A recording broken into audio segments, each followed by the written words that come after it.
いて故郷捨てた C'est inquiétant au début. Je me voyais là, dans un grand lit. Le mien, avec des beaux draps, bien tirés à l'ancienne.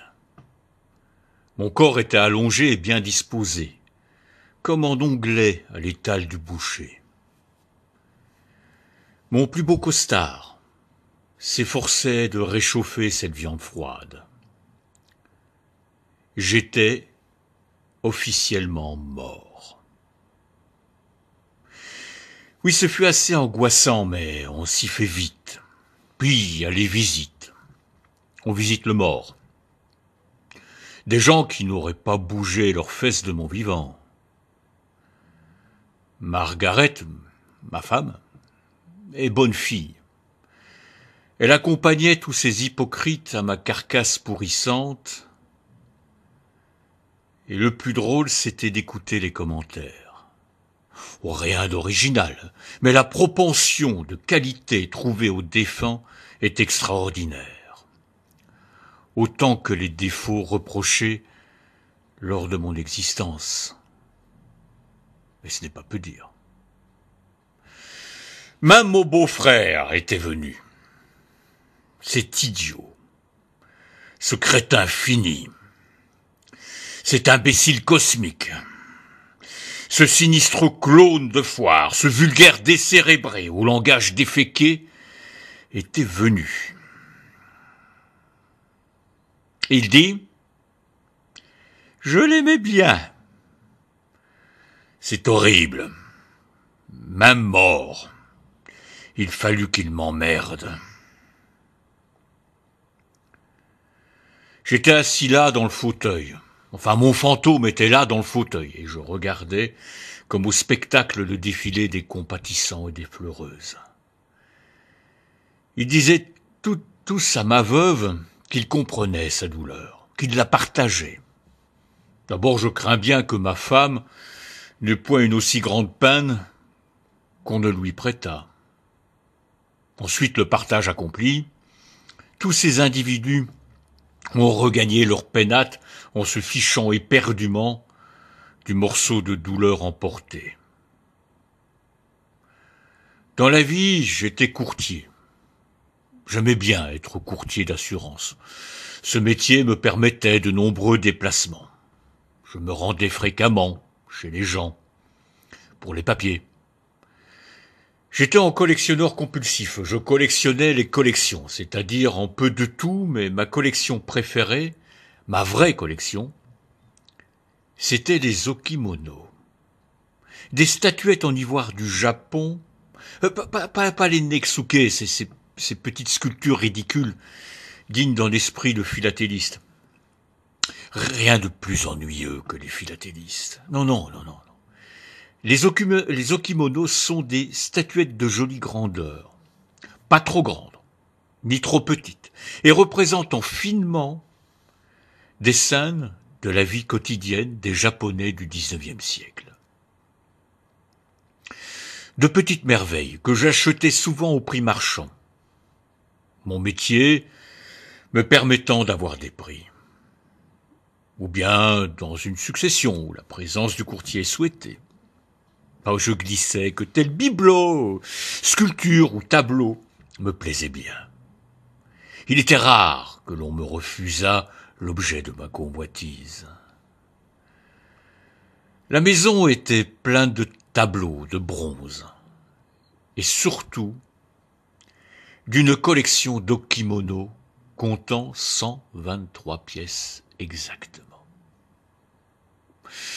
Margaret n'avait jamais prêté beaucoup d'attention à mes entassements, comme elle disait. Elle admettait que tout cela était charmant, mais sans plus. Et pas toujours non plus. Comme la fois où je me suis ramené avec un portrait en pied d'Ivan le Terrible. Moi, j'ai dû m'en séparer. Elle hurlait en voyant et prétendait qu'il avait le mauvais œil. C'était lui ou elle. Et j'ai failli garder le tableau. Mais bon, des convenances. On finit par emporter ma dépouille. Il me vint l'envie d'assister à mes funérailles. Je me glissai dans une voiture du cortège, sur les genoux de ma belle-mère. Comme je ne suis pas matériel, elle ne se rendit compte de rien. En face de son visage, dégoulinant de produits de ravalement, je m'amusais à lui balancer les pires horreurs. Et cette idiote, elle souriait. C'est totalement déplacé de sourire en enterrement, surtout le mien. Mais il faut croire que cela lui fit plaisir. Pour le reste de la cérémonie, ce fut classique. Je ne suis pas croyant, donc pas de curé. Du blabla, larmoyant au crématorium, et je partis en fumée. Après le coup de feu des funérailles, et n'ayant pas d'enfant, Margaret se retrouva seule à la maison, seule avec moi, mais ça, elle ne s'en rendait pas compte. La voilà circulant dans toutes les pièces, ouvrant mes tiroirs, mon armoire aussi. Elle effleura de sa main mes costumes. Elle soupirait. La voici dans mon bureau. Dans le fond, en face de la bibliothèque, se trouvait la vitrine aux okimonos. Les 123 okimonos, bien rangés, avec pour certaines pièces une mise en valeur plus voyante. Au centre, et bien en évidence, en superbe groupe, du maître Shoto. Le dîner du soir. Les deux adultes sont assis à la japonaise, à une table basse. Sur celle-ci, des bols avec leurs baguettes déposées, une théière, des petites tasses sans anse. Tout cela ne dépasse pas 2 centimètres. Et sur les 2 centimètres de la théière, l'artiste y a gravé une scène de samouraï, en motif Satsuma.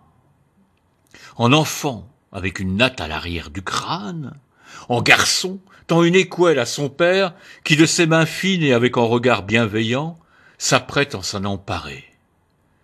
La mère, à ses côtés, s'occupe d'une petite fille de 2 ans, installée sur la table et jouant avec des baguettes.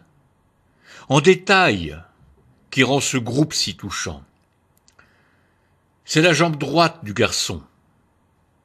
Cette jambe droite est entourée de grosses attelles, tandis que traîne par terre une béquille. Cet okimono est en chef-d'œuvre. Et ma femme le prit dans ses mains, comme en vulgaire bibelot. J'avais beau hurler de faire attention, évidemment elle ne m'entendait pas. Elle tourna et retourna sans ménagement. Enfin elle déposa, sans heurts. L'okimono de Shoto était intact. Je tournais autour de l'objet, en passant à travers tout. C'est fou, j'étais mort, mais je ne pouvais me détacher de mes objets. Je devais m'en foutre, je ne pouvais même plus les toucher, pourtant je me comportais comme une chienne défendant ses petits. Margaret finit par sortir de la pièce et je la laissai partir avec soulagement. Je m'assis dans mon fauteuil et me mis à réfléchir. C'était bien la première fois que je me posais pour regarder la situation. Moi, le mécréant, le rationaliste, l'athée convaincu qui ne croit pas à l'au-delà, moi, je me retrouvais en esprit assis dans ce fauteuil, me faisant du mauvais sang pour mes okimonos. Jamais je n'aurais crédité pareil délire, et pourtant, je me posais d'innombrables questions, sans trouver de réponse. Je n'étais pas fou, bien au contraire. Mon sens pratique était affûté et réveillé. Je ne me suis jamais senti aussi clairvoyant. Alors, tout à mes réflexions, la porte s'ouvrit et Margaret, suivie de Raoul, entrèrent. Ah, Raoul, c'est un peu l'ami de la famille. Un brave homme, somme toute, qui m'appréciait pour ce que j'étais. Je le connais depuis le collège, le Raoul. Et voilà que je découvris qu'il était l'amant de ma femme. Je n'éprouvais pas de colère, non, mais de l'effarement. Ma femme avec Raoul, d'abord, mais aussi que Margaret puisse avoir en amant. Ça me déroutait. Margaret fut jolie. Certes, elle fut. Mais sans être discourtois, il me suffirait de brandir une photo récente de Margaret pour que l'on comprenne ma stupéfaction. Et Raoul, en plus. Cette liaison, ce devait d'être ancienne, ce n'est pas possible autrement. Depuis le début, sûrement. Je les voyais là, devant moi, devisant sur mes okimonos. Raoul dit à Margaret cette phrase qui me dégoûta d'avoir eu des sentiments d'amitié pour cet individu. Oui, ça doit pas valoir grand-chose, tous ces broles. Je précise qu'à Bruxelles, car là se situe l'action, brol est un mot bruxellois signifiant objet de brocante ou de moindre importance, se noyant dans un étal, dans les étals en désordre des brocanteurs de la place du jeu de balle du marché aux puces. Pas grand-chose, dis-je outré. Outré, mais rien que celui-là ne vaut plusieurs dizaines de milliers d'euros. Inutile d'hurler, il ne m'entendait pas, et Margaret ajouta comme me donnant le coup de grâce et me faire mourir 2 fois. « C'est bon, fais venir ton copain antiquaire. » Un copain antiquaire. Raoul a un copain antiquaire. Je l'aurais su si Raoul avait des relations chez les antiquaires. Lui qui n'est pas foutu de reconnaître de la porcelaine à de la faïence, pour qui Versailles équivaut à un grand magasin d'ameublement. Lui qui préfère les chouilles à la Folon, à de l'organique, à la bacon. En plus, il couche avec ma femme. Ah oui, un copain antiquaire. Je fus édifié par l'individu, se présentant comme antiquaire à Margaret. Le gars avait tout de la dégaine d'un brocanteur. Pur jus. Je me doutais bien que Raoul ne fréquentait pas le quartier des antiquaires du Sablon, mais plutôt les marchands des Marolles. Son accent le trahissait. Devant mes okimonos, il bava un peu. Il flaira la bonne affaire, et dès l'entrée, il attaqua par des grands cris. « Madame que un d'Olivière! Mais c'est interdit à la vente depuis que Washington en est convenu, madame que. Ah, je ne vous dis pas la difficulté de revendre ça, madame. Vous vous rendez compte du nombre d'éléphants pour faire toutes ces choses inutiles? Hein? Votre conscience? Savez-vous que même les dentistes ne peuvent pas revendre les dents arrachées? Pour vous dire que c'est strict comme marché, hein? Enfin, je pourrais revendre ça à des Chinois, à la rigueur. Des chinoiseries aux Chinois. C'est logique, hein? L'ignare, l'anbaté, l'abruti. C'est japonais, c'est pas chinois. Ah, j'avais envie de l'étrangler. De les étrangler, car ces idiots proposent à 1 000 € pour la collection. Et la stupide Margaret donna son accord. 1 000 €. Quand le dîner du soir en valait 20 000.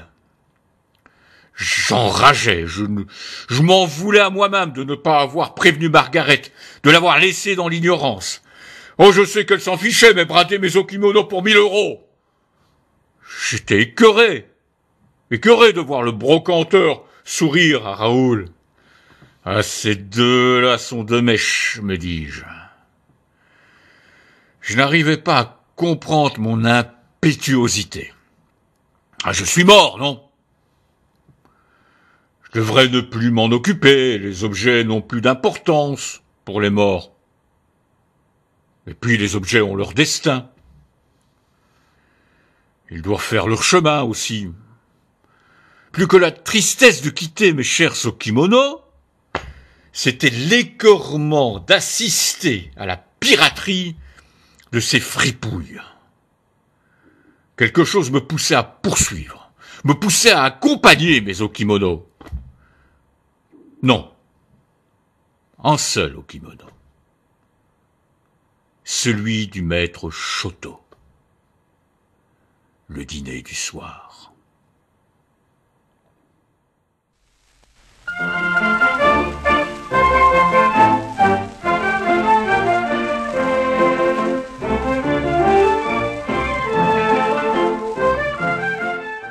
Voilà des semaines.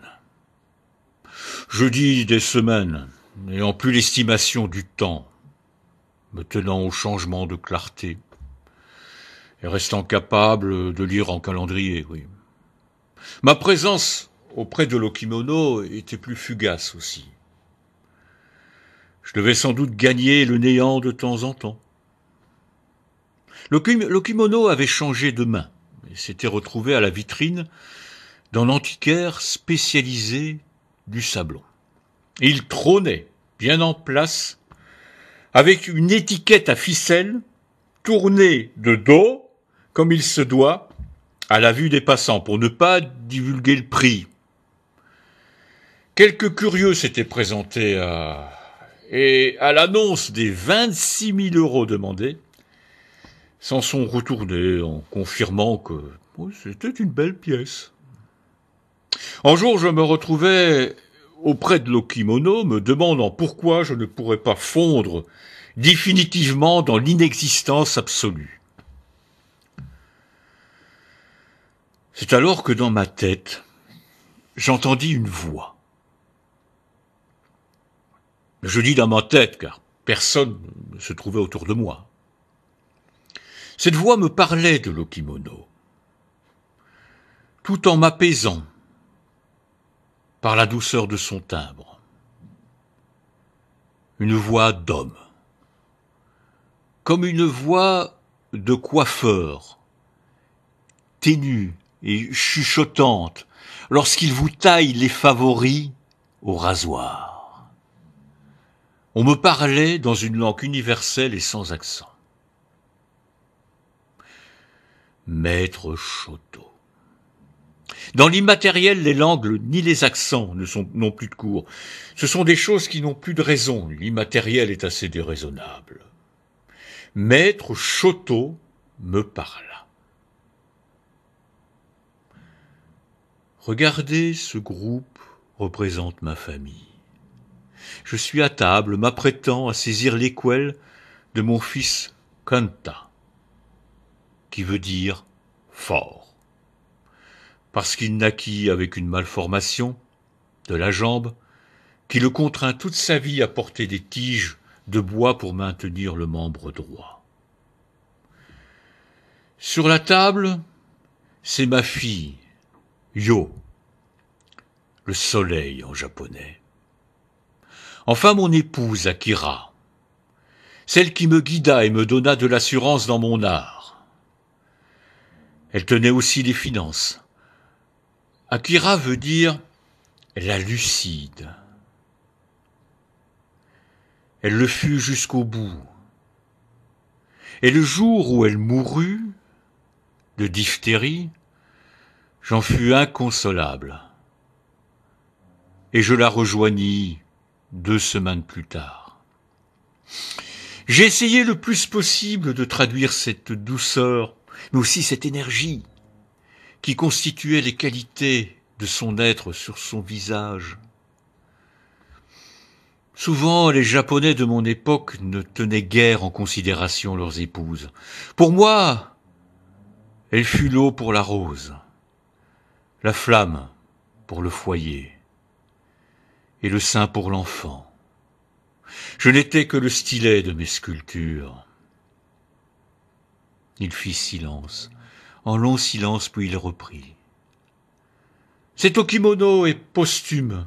C'est mon fils qui le termina. J'avais fait l'essentiel, mais j'hésitais de montrer mon fils avec ses attelles. C'est lui, des années après ma mort, qui se représenta, sans tricher, et il signa de mon nom.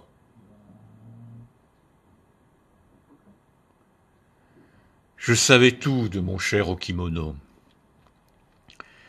et de la bouche de son créateur. La mort est une bonne agence de relations. Mais tout cela n'expliquait pas nos présences surnaturelles. Maître Shoto m'expliqua que d'après une légende japonaise, certains objets sont doués de la faculté de choisir leur possesseur. Et c'est l'esprit du précédent détenteur qui contribue à trouver la bonne personne pour poursuivre la pérennité. Il va de même pour le créateur de l'objet, qui épaule le choix et qui l'approuve. En fait, les propriétaires successifs de l'objet ne sont que des tuteurs. Il arrive que les objets disparaissent, alors le sortilège s'efface. Je lui posai la question, pourquoi avoir laissé l'Okimono partir avec ce voleur de brocanteur pour finir ici, chez un antiquaire huppé?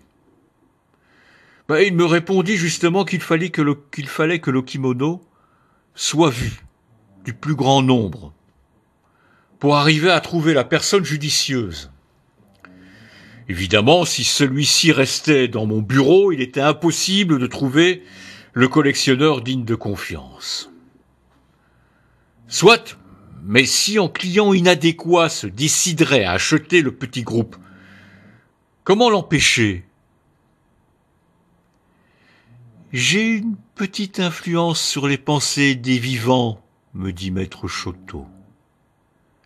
Et sans le voir, je devinais qu'il souriait. En effet, il avait à peine fini sa phrase qu'un bonhomme à l'allure ronde et décidé, comme Fatty dans un film de Roscoe Arbuckle, pénétra dans la boutique. Dans un français approximatif, il demanda à voir la chose en ivoire. Déjà, il connaît l'ivoire. Ne le confond pas avec du plastique.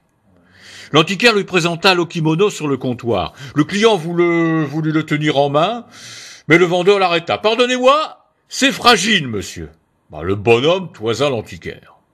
« Vous savez, je peux en acheter 10 si je veux. Alors, si je le casse, je le paye. » L'antiquaire s'excusa encore, mais il n'était pas possible de tenir l'objet en main, enfin d'éviter un accident. Le pensu se contint et regarda sans toucher. L'antiquaire lui expliqua alors qu'il était en présence d'une pièce unique, due au talent du plus grand artiste japonais d'Okimono, nommé Shoto. « C'est pour remplacement, dit-il. J'en ai rien à fiche de ce que c'est. Si vous demandez 26 000 €, c'est que ça vaut le prix, moi, une dévalue de 30%, je suis pas tombé la dernière pluie. Ouais, c'est pour un transfert de fonds, voyez-vous. » Il fut en clin d'œil au marchand. « De toute façon, c'est pas votre problème. Vous me faites 23 000, et je paye une partie en cash. Ça vous va ?» J'entendis déblatérer ce grossier personnage. Il était impensable de lui donner l'Okimono. Je voyais l'antiquaire qui hésitait. Et puis, dans ses yeux, je notai un changement. Maître Shoto entrait en scène. L'antiquaire se redressa derrière son comptoir et commença doucement, comme en murmure. Le sourire aux lèvres. On utilise divers outils pour tailler l'ivoire. Les principaux sont les racloirs et les stylets.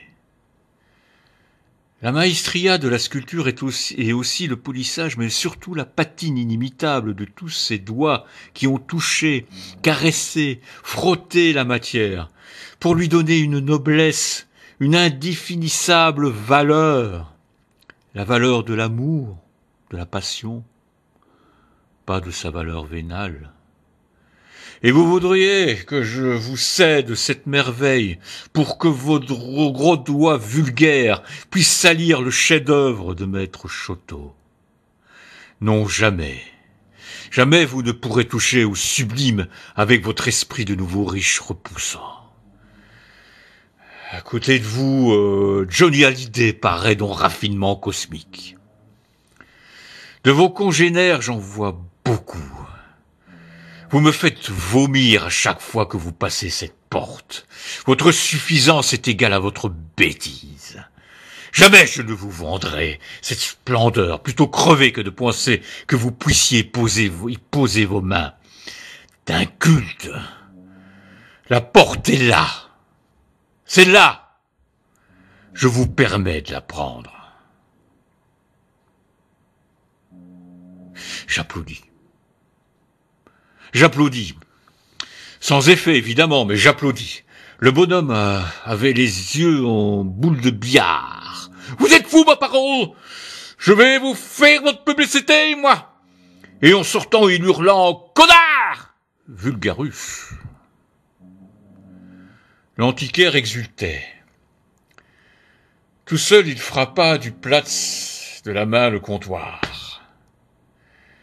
Je me suis fait en con. Quand même, au fond de soi-même, il se demanda pourquoi sa réaction fut-elle si tranchée. Il est commerçant, que diable. Le vendre, c'est le vendre. Finalement, il conclut qu'il ne s'était jamais senti aussi bien, mais qu'il devrait quand même se surveiller. Il n'avait pas fini d'être surpris.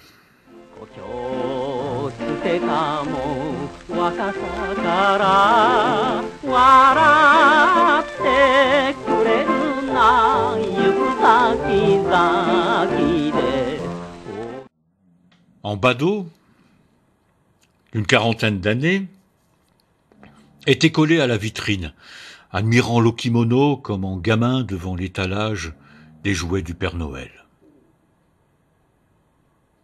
J'entendis maître Chotto murmurer.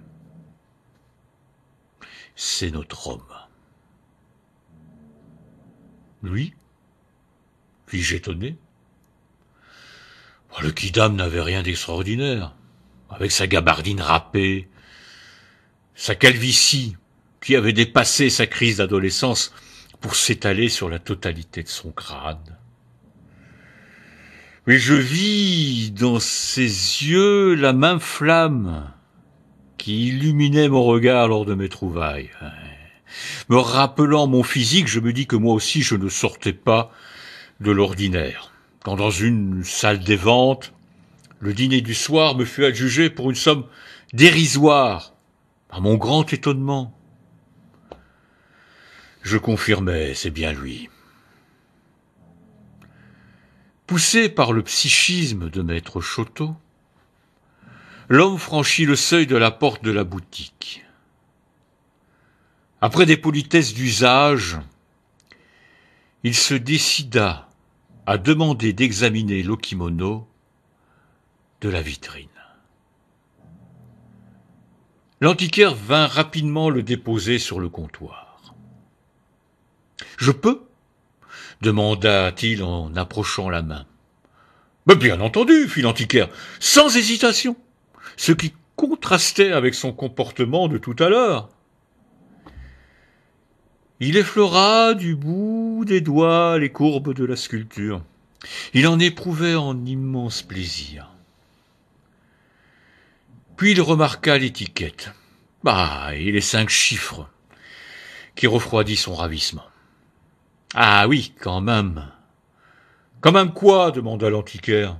« Le prix. Tel prix ne convient pas à mon budget. Je me doutais un peu en entrant ici, mais quelque chose m'y attira. » Ah, le kimono, sûrement.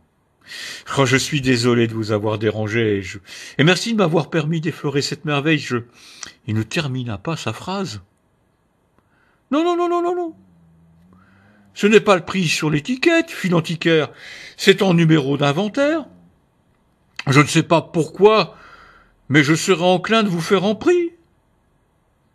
Je sens que cet okimono ne trouvera jamais meilleure destination. Oh, je ne sais pas pourquoi je vous dis ça.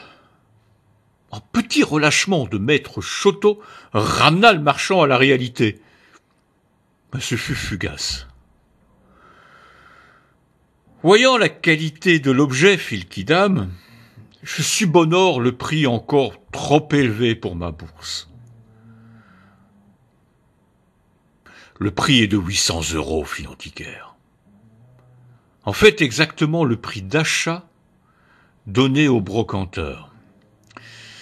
Je me dis que dans ce milieu, les requins se bouffent entre eux.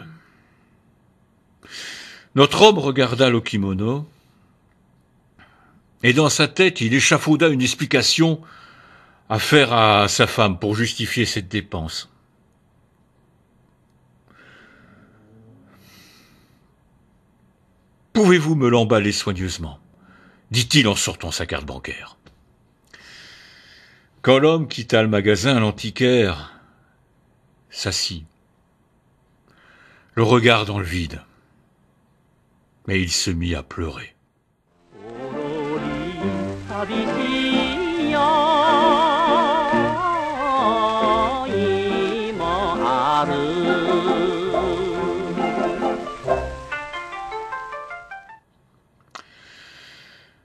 Notre mission était finie, maître Choto et moi. L'okimono avait trouvé son relais. Maître Choto partit sans rien dire. Je me sentais moi-même diminuer d'intensité. Je suivis quand même l'homme jusqu'à chez lui. Sa femme n'avait rien à voir avec Margaret. Lui, gauchement, essaya de minimiser la dépense. En déballant le kimono, il vantait la bonne affaire. Elle regarda le groupe et dit à son mari « T'as bien fait, il est beau. C'est le plus beau de ceux que tu as d'ailleurs. On se passera de certaines choses. Voilà tout. » Elle l'embrassa, et son homme souriait bêtement, se félicitant d'avoir une épouse comme elle. Tu sais, 800 €, c'est pour rien. J'ai cru un moment avoir acheté en faux. Mais la signature est authentique. J'en suis certain. C'est une merveille, c'est une merveille. Si c'était en faux... Si c'était en faux, il eût fallu que maître Choto revienne de l'au-delà. Lança-t-il en boutade. Il ne pensait pas si bien dire. Je n'avais plus qu'à regagner le néant.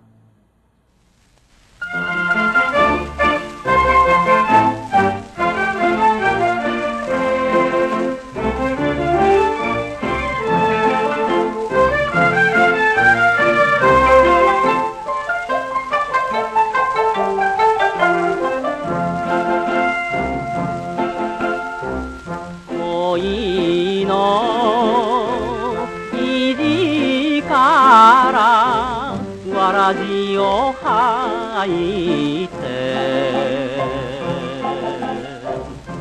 故郷捨てたも若さから笑ってくれるな行く先々でほろり寂しいよ今ある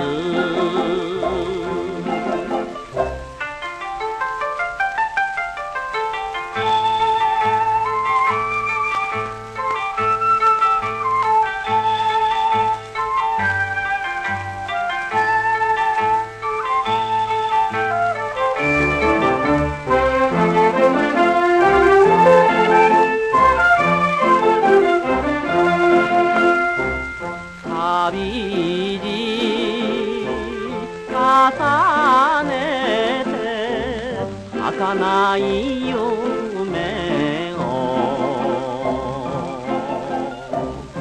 結ぶ夜ごとの仮枕、それもヤクザのおいらが見なら野望はゆまいな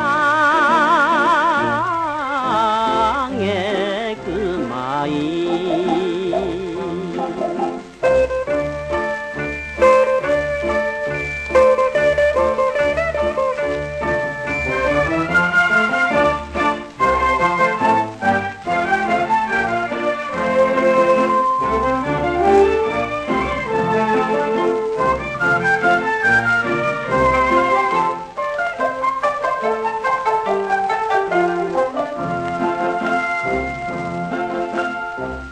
恋の